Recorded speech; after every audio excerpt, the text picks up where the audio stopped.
Magandang araw po sa inyong lahat mga kababayan at welcome back dito po sa ating munting channel Pinas News Review, kung saan re-reviewin po natin ang mga mahalagang balita dito sa Pilipinas. Mga simpleng komento sa mga issue dito sa Pinas. At ito nga mga kababayan, hala, Senator Bato nagsalita na. PNP General Marbel walang kawala sa hamon na pilitang binalik security ni BP Sara. Nako, yan po mga kababayan ang ating aalamin. Mula po ito kay Banat Kabayan TV. Nasa description po ang full video link ng video ito. Subscribe na po kayo.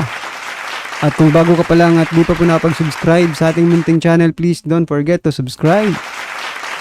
At i-click na rin po ang bell notification para updated po kayo sa lahat ng ina-uploads nating reaction video. At eto nga mga kababayan, bago po natin simulang panoorin at bigyan ng komento ang video ito, eto po, may isi-share lang po ako sa inyo. At si BP Sara, no? May pasabog na naman sa administrasyon ni PBBM. Eto mga karibin natin, bigyan po natin ng reaction ito, no? Binanatan ni Vice President Sara Duterte ang Marcos administration kaugnay ng anyay kawalan nito ng aksyon sa iba't ibang issue. Ayon sa isang eksperto sa politika, senyales na raw ito na pumuposisyon ng bise bilang boses ng oposisyon. So yan mga kababayan, boses ng oposisyon. Ano pa ba? Ano pa ba ang ibig sabihin yan? Talagang oposisyon na po. Bakit wala na pong tumata yung oposisyon sa panahon ngayon di ba? Yung mga dilawan na sana ay opposition, di ba? Ay nakikipag kumakampi na sa administrasyon. At marami nga sa kanila may mga posisyon na sa administrasyon ito. Sino pa ang magbibigay kumbaga ng demokrasya? Kasi pag demokrasya mayroon pong administrasyon at oposisyon, no? To check, no, kung yung ginagawa ng administrasyon ay tama ba o mali, di ba? Ngayon pa lang nila napuna mga kababayan na pumuposisyon daw bilang oposisyon. Nako mga karibin natin, simula po nang nag-resign si BP Sara doon sa Department of Education, mga DDS alam na po yon na talagang this is the start, no? Na talagang magsasalita na ito sa mga nangyayari sa ating gobyerno. Sa frontline ng balitang yan, Ria Fernandez. Sa 3 pahinang mensahe, idinaan ni Vice President Sara Duterte ang kanyang pasasalamat sa 6 na tribong Muslim mula sa Davao City na nagboluntaryong proteksyonan ng bise at ang kanyang pamilya. Kasunod yan ang pagtanggal ng PNP sa 75 police security personnel ni VP Sara. Nauna nang iginiit ng PNP at AFP na walang banta sa buhay ng bise at sapat pa rin ang nasa 400 personnel na nakabantay pa rin sa kanya. Sa inilabas na mensahe ni VP Sara, derechahan na niyang binatikos ang Administrasyong Marcos kaugnay sa anyay kawalan ng aksyon sa iba't ibang issue. Ayon sa bise, ang Pilipinas ay pinamumunuan dapat ng mga taong may malasakit at kakayahang itaguyod ang malinis na pamahalaan. Pero ang Pilipinas daw ngayon ay pinamumunuan ng mga taong walang katapatan sa trabahong sinumpaan. So yan mga kababayan, naniniwala ba kayo kay BP Sara na yung mga namumuno sa atin ngayon ay walang katapatan sa sinupa ang tungkulin, no? Mga karibin natin, simula po nang umupo wala pa namang napapatunayan di ba? Marami na at walang napapatunayan, pero marami po yung mga hindi napatunayan, di ba? For example, yung bigas, yung flood control project. Hindi ba kasi nungalingan yan mga karibin natin? At etong nakakapagtaka, bakit tanggap na tanggap lang ng Pinoy ngayon? Ng mga Pilipino. Ibang Pilipino, di ba? Yung iba sa atin, tanggap na tanggap nila yung mga nangyayari ngayon. Bakit? Nagko-comment pa nga yung iba, tayo pa yung minamasama di ba? Na kung saan dapat lang naman talagang sitahin, di ba? Kasi wala namang flood control. Hindi natupad yung bigas na pinapangako nila.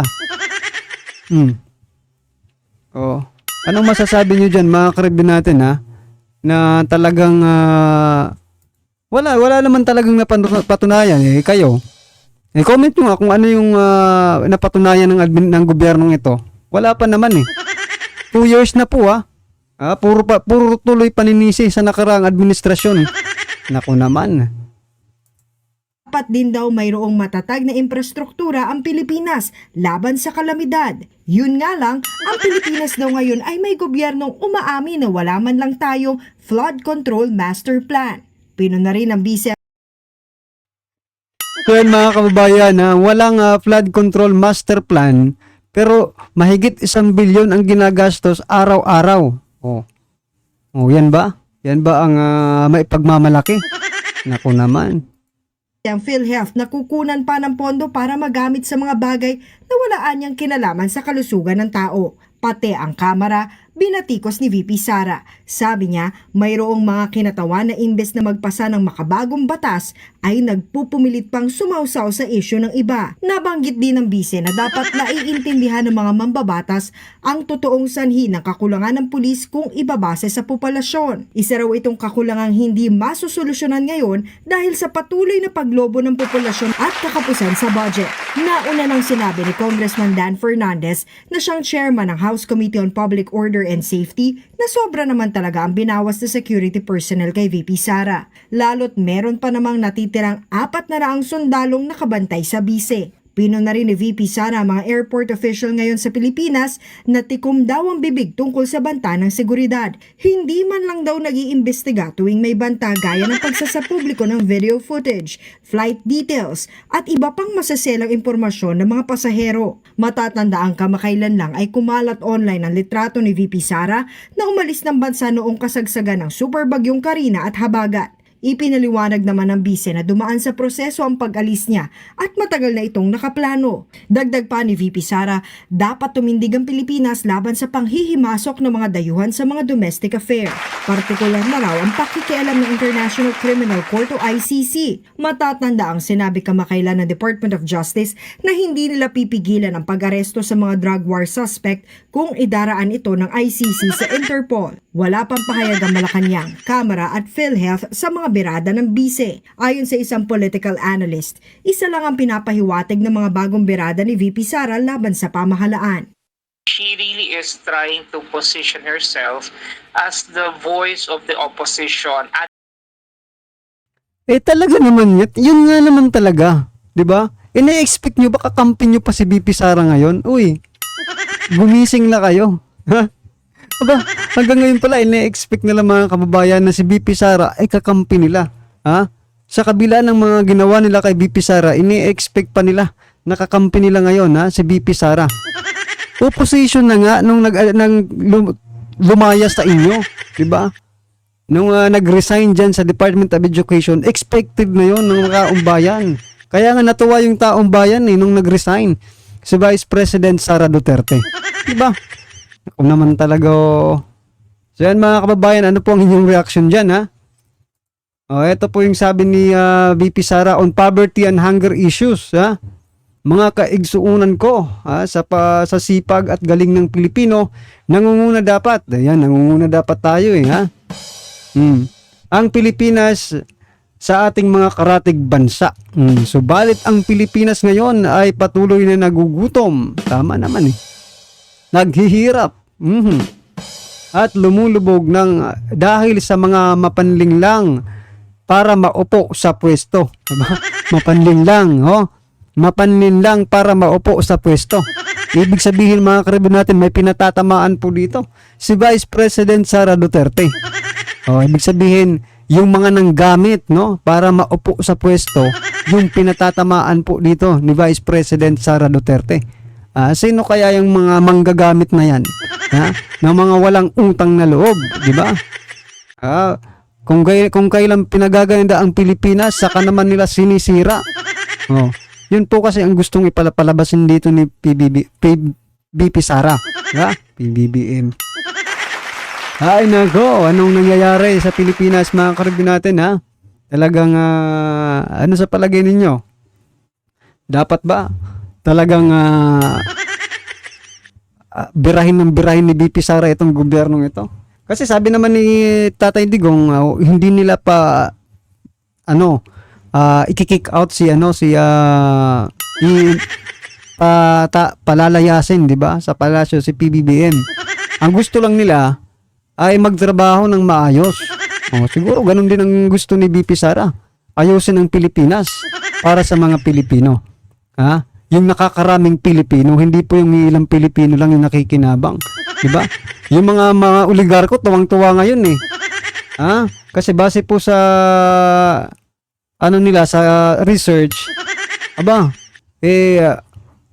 malaki po ang inangat ng Pilipinas in terms of economy, 'di ba? Sa ekonomiya. Ano na nga ito inflation na nga ito, pero malaki po ang kinita ng mga oligarko. Nako naman. Ito pa.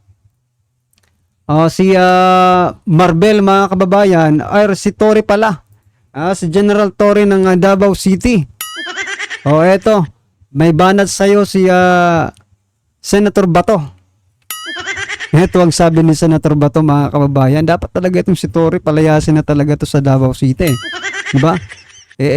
Under control naman siya ng mayor, no? Ng LGU, pero bakit hindi siya sumusunod?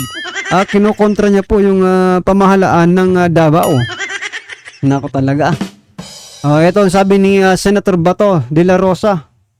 Mga kababayan, trabaho na ba ng SWAT ngayon ang mag-checkpoint? Nako. Yan General Torre, tinatanong ka kung trabaho daw po ng SWAT ang checkpoint ngayon. DILG Secretary Abalos. SWAT na ba ang nagche-checkpoint ngayon? Nako. Maling deployment talaga yan. Ibig sabihin, mga bobo po. No? Mga wala sa tamang pag-iisip po yung mga nag-deploy nito. Ang SWAT ay special weapon and tactics, para lang yan sila gagamitin sa special situation. Hindi yung normal na police duties and functions na pagkakandak ng checkpoint. Tama naman eh. Di ba? Paano hindi tatama ito? General ito. Palakpakan po natin si Senator Bato. General po ito eh. Paano hindi tatama? Trabaho nila yan. Di ba? Hindi nga yan dapat pinapakita sa publiko. Nakatago nga lang dapat yan sila. Kung mayroon lang emergency na kailangang respondihan na nangangailangan sa kanilang expertise, no? Saka yan sila lalabas. General Torre, alam mo na ngayon. Baka hindi ito napag-aralan ni General Torre, mga kababayan, na about dito sa paggamit ng SWAT. Pang checkpoint na po ang SWAT ngayon. Iba po sa panahon ni General Bato. Kayo na lang po ang bahala, mga kababayan, kung ano masasabi nyo. Ito po ay sa Davao City po ito, no? Yung mga SWAT na itinalaga sa mga checkpoint. Ginugulo talaga ang Davao City, mga ka-review natin. No? Pinalalabas nila talagang ganito kagulo ang Davao ngayon. Ay, nako. Ito pa. Etong nakakagigil, mga kababayan. Sa kabila po ng nangyayari ngayon sa ating bansa, sa kabila po ng mga kaliwat ka ng failure, no? Masasabi nating failure kasi hindi naman wala pa naman natutupad eh, di ba? Pero ito po. Ang survey ng Okta Research. Nako, eto. Nagpasalamat po si President Bongbong Marcos sa Okta Research. Yung sobre. I have to say that it is nice to know that people are beginning to understand what we are trying to do. May ginagawa pala sila trying to do. Nagbigay ng reaksyon si Pangulong Ferdinand Bongbong Marcos Jr. hinggil sa latest Okta Research Survey kung saan ang 31% Pilipino raw na Maka Marcos noong Marso ay nadagdagan ng 5% noong Hunyo. Nako, mga ka-review natin. Nasa tama pa ba ang mga Pilipino? Nasa tamang pag-iisip pa ba ang mga Pilipino? Well, anyway, siguro kung nasa tamang pag-iisip pa rin, diba?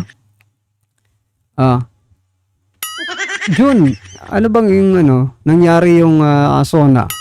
Diba? SONA, after SONA, wala pa well, anyway, mga kababayan, ang gusto ko lang i-point out dito, diba? Bakit ganun? Bakit ganito ang nagiging resulta ng survey? Kakaiba po pag mag-survey ka sa kalye. Diba, panoorin nyo nga po yung mga nagsusurvey sa kalye. Ha? Kakaiba po yung survey ng mga institusyon na ito, ha? Palaging pumapabor. Ha? Yung isa rin, yung pinakita ko nung isang araw, di ba? Ay, ano ba yung pangalan ng nag-survey na yon? Pumapalo yung mga ano nila. Survey. Mga percentage, no? May 90%, 92%, 82% ba? Ang galing. Palakpakan po natin, ha? Mind conditioning po ito, ang tawag, mga karibin natin. Ha? Sa media, yan po ang ginagawa. Mind conditioning.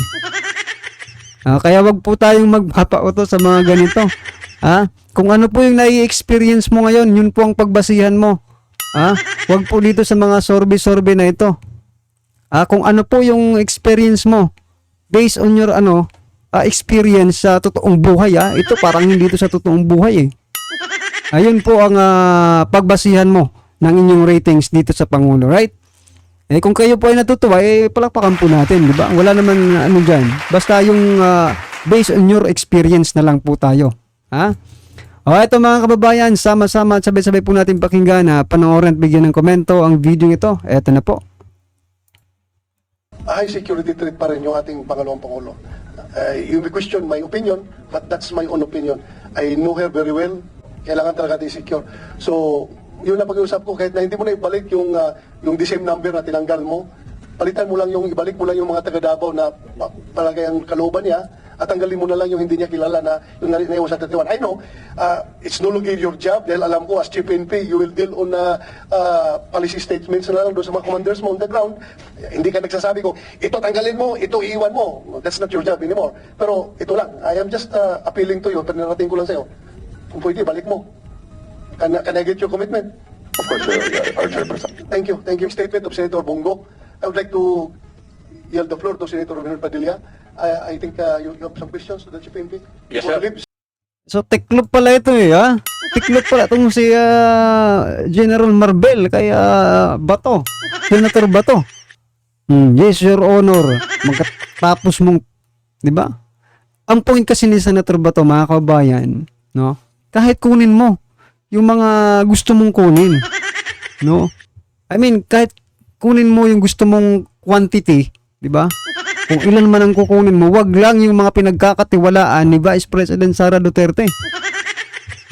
Yan po yung issue dyan, eh. Pinahaba lang nitong mga inayutak na ito. Opo, mahal na tagapangulo. Pwede po bang... With the indulgence of Senator Bongo, are you okay? Pumayag sa opening statement mo. Go ahead, Senator Romero Padilla. Opo, akin lang pong babatiin ang ating idolo, ang taong bisyo, ang magserbisyo, Senator Bongo. Magandang umaga po. Pwede po bang makapagtanong sa ating pong PNP Chief? Opo. Yes, you have the floor, Your Honor. Salamat po. Sir, marami pong, ako po ay tagapangulo din po ng Komite ng Public Information at Mass Media. Ako po ay tunay na hirap na sa pagsangga sa mga fake news. Ako naman po ay nagpapasalamat sa pamunuan ng PNP at laging maliwanag naman po ang inyong pagbibigay ng impormasyon. Nagkakataon lamang po na imbis yung paliwanag ninyo ang naririnig, mga vlogger na hindi natin maintindihan. Ngayon po sana magamit po natin ang pagdinig na ito upang linawin lang po ang... Yeah, mga vlogger, tayo daw yun. Pero hindi po tayo yun, mga kababayan. Yung dumidepensa po doon sa kabila. Ha? Kasi tayo, ano naman tayo mga kababayan, di ba? Nagbibigay lang tayo ng komento, no? At tatanggol lang natin. Si Vice President Sara Duterte, sobra na rin sila, eh. Yung kabila, nahihirapan pong ipagtanggol yung anong nila. Ha? Kasi palagi po silang nafa-fact check, eh. Ha? For example, yung sinasabi ni Soji Boying Rimulya na mas marami pa nga, yung mga vlogger nakipag-ano rin, eh. Nakisakay rin, eh. Diba? Mas marami pa raw, yung security ni Vice President Sara Duterte kaysa kay PBBM. Kawawa naman si PBBM, ha? Mas marami pa yung security ni BP Sara. Sinakyan po ng mga ibang vloggers, mga karibin natin. Ngayon, pinak-check po. 4,000 plus ang security ng Pangulo. Oh, ano? Oh, edi nga. Isang bagay. Medyo hindi po ito.